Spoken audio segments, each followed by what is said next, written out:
Hello बच्चों, कैसे हो आप? उम्मीद करता आप लोग बहुत अच्छे और आपकी तैयारी बहुत मस्त होगी। चलिए आज हम देखना प्रश्नावली 6.2 का क्वेश्चन नंबर 6 है। बोला है आकृति 6.33 में पी क्यू और आगे दो दर्पण हैं जो एक दूसरे के समांतर रखे गए हैं। एक आपतन किरण ए बी दर्पण पी क्यू से बी पर टकराती है और परावर्तित किरण पथ BC पर चलकर दर्पण RS से C पर टकराती है तथा पुनः CD के अनुदिश परिवर्तित हो जाती है। सिद्ध कीजिए AB समांतर है CD के। ठीक है, बहुत आसान क्वेश्चन है।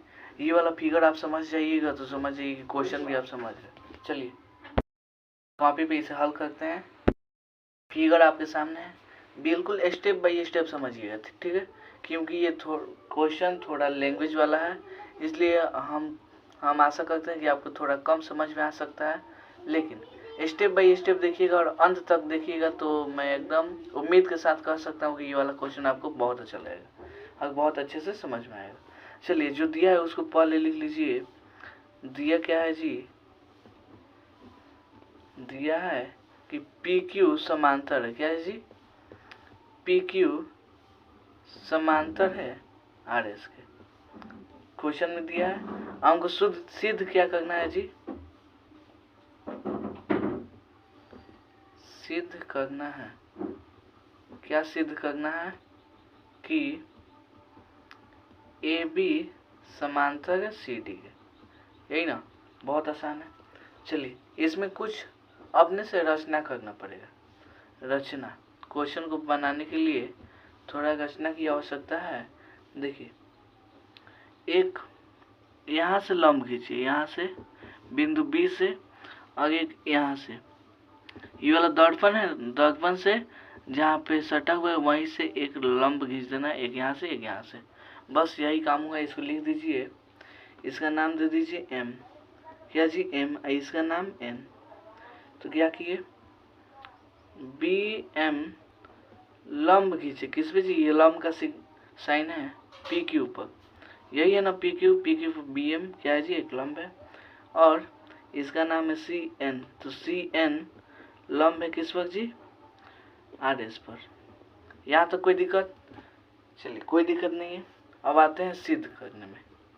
सिद्ध करते हैं अब। चलिए सबसे पहले मान लीजिएगा, माना कोण। देखिए कोण कौन सा है? A B M. A B M आपको दिखा? A B M. इस वाले एंगल को कितना मान लेते हैं जी? थीटा मान लेते हैं। कितना? थीटा है। अगर देखिए ये थीटा है तो ये भी थीटा होगा ना, परावर्तन के नियम से। परावर्तन नियम क्या कहता है जी? आपतन कोण अपवर्तन कोण दोनों क्या होता है जी? बराबर होता है।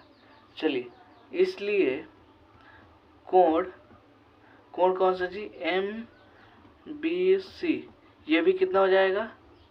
थीटा हो। एम बी सी ये वाला कोण भी क्या होगा? थीटा हो जाएगा। किससे? परावर्तन के नियम से। लिख दीजिएगा, परावर्तन के नियम से। ठीक है, जो करते हैं साइड में लिख देते हैं तो अच्छा होता है। चलिए परंतु देखिएगा, परंतु चित्र में, किसमें जी? फिगर में देखिएगा तो बी एम क्या है जी? समांतर है सी एन के। बी एम समांतर है सी एन के, और तथा बी सी क्या है जी? बी सी तिर्यक रेखा है। क्या है जी? तिर्यक रेखा है। ये क्या है जी? तिर्यक रेखा। ये वाला बी एम सी एन के समांतर है, और तथा बी सी ये वाला बीच वाले लाइन को, तीसरा जो रेखा है ना, इसको क्या बोलते हैं जी? तिर्यक रेखा बोलते हैं। ठीक है, तब कोण देखिएगा एम बी सी, MBC कहीं दिखा? MBC ये वाला एंगल और ये वाला एंगल, उस एंगल का क्या नाम है जी? Angle BCN। आपस में ये वाला कितना हो जाएगा? दोनों थीटा, ये वाला एंगल दोनों बराबर कहाँ से? एकांतर कोण से, कोना कोनी वाले एकांतर कोण से। कोना कोनी आपस में क्या होता है जी? बराबर होता है, ठीक। अगर समांतर होगा तो फिगर में तो बोला ही है कि क्या है जी? समांतर है। अब देखिए तथा एंगल BCN आपको दिखा? BCN ये वाला एंगल और एंगल NCD ये वाला एंगल दोनों क्या हो जाएगा जी? थीटा के बराबर हो जाएगा। क्यों होगा?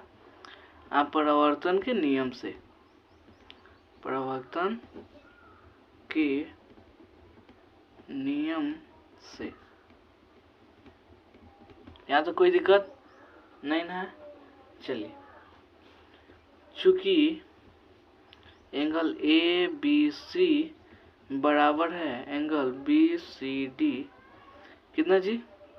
देखिए अब ये वाला टोटल एंगल, ये वाला टोटल एंगल कौन सा एंगल? एंगल ABC और एंगल BCD ये दोनों कितना हो जाएगा जी? एक थीटा 2 थीटा हो जाएगा। कितना हो जाएगा? 2 थीटा। ये वाला एकांतर कोण से, किससे? एकांतर कोण से, ठीक है। इसलिए ये वाला, अगर ये वाला एंगल और ये वाला एंगल बराबर है, इसका मतलब कि एकांतर कोण बराबर है। ये वाला एंगल और ये वाला एंगल दोनों क्या है जी? बराबर है। एकांतर कोण से इसका मतलब क्या है जी? ये वाला और ये वाला लाइन भी आपस में क्या है जी?